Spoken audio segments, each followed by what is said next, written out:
ტრანსფერის დასასრულებლად ქოჩორაშვილის პასუხია საჭირო. ჯეოტიმის ინფორმაციით, გიორგი ქოჩორაშვილს უკვე მზად აქვს პირადი კონტრაქტი ლისაბონის სპორტინგთან, თუმცა საბოლოო გადაწყვეტილების მიღებას არ ჩქარობს, რადგან მთლიანად ფოკუსირებულია ლევანტესთან მიმდინარე სეზონზე. როგორც წყარო იუწყება, პორტუგალიურ და ესპანურ კლუბებს შორის შეთანხმება უკვე მიღწეულია. ტრანსფერის ოფიციალურად გაფორმებას მხოლოდ ფეხბურთელის დასტური აკლია.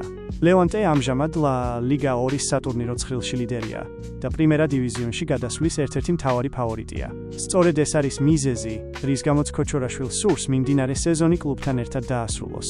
მიმდინარე სეზონში ლა ლიგა 2-ში ჩატარებულ 25 შეხვედრაში 25 წლის ქართველმა ნახევარმცველმა 6-ჯერ გაიტანა და 4-ჯერ გააკეთა საგოლე გადაცემა. ხვიჩა კვარაცხელია პარი სენ-ჟერმენს. ოსიმენის ტრანსფერს ურჩევს პარიზული კლუბი თავდასხმის ხაზის გაძლიერებას ზაფხულში ისევ ნაპოლის ფეხბურთელით გეგმავს. ხვიჩა კვარაცხელია უკვე შეუერთდა PSG-ს. ტრანსფერი 70 მილიონი ევროს სანაცვლოდ განხორციელდა, ხოლო ახლა ოსიმენის საკითხზე აქტიური მოლაპარაკებები მიმდინარეობს. დე ლაურენტისი გასულ წელს ნიგერიელ თავდამსხმელს 100 მილიონი ევროთ აფასებდა, თუმცა ახლა მისი გასხვისება 75 მილიონ ევროდ სურს. La Gazzetta dello Sport's ცნობით, პარიზი ერთ-ერთ ყველაზე რეალურ ვარიანტად მიიჩნევა ოსიმენისთვის.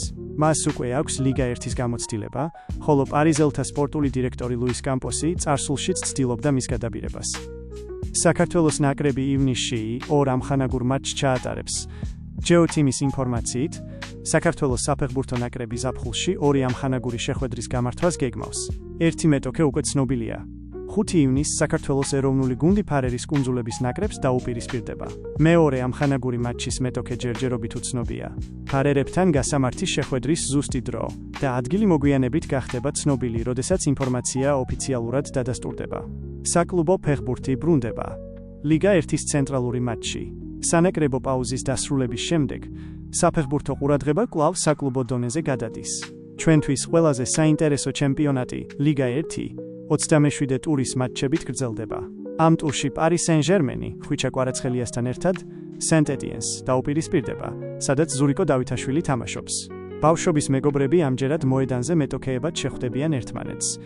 შეხვედრა 29 მარტს 22 საათზეა ჩანიშნული. როგორც ხედავთ, ყველა სახის მნიშვნელოვან საფეხბურთო ინფორმაციას სწრაფად და მარტივად მოგითხრობთ. ამიტომ აუცილებლად დაალაიქეთ ვიდეო და გამოიწერეთ არხი უკეთესი ვიდეოებისთვის.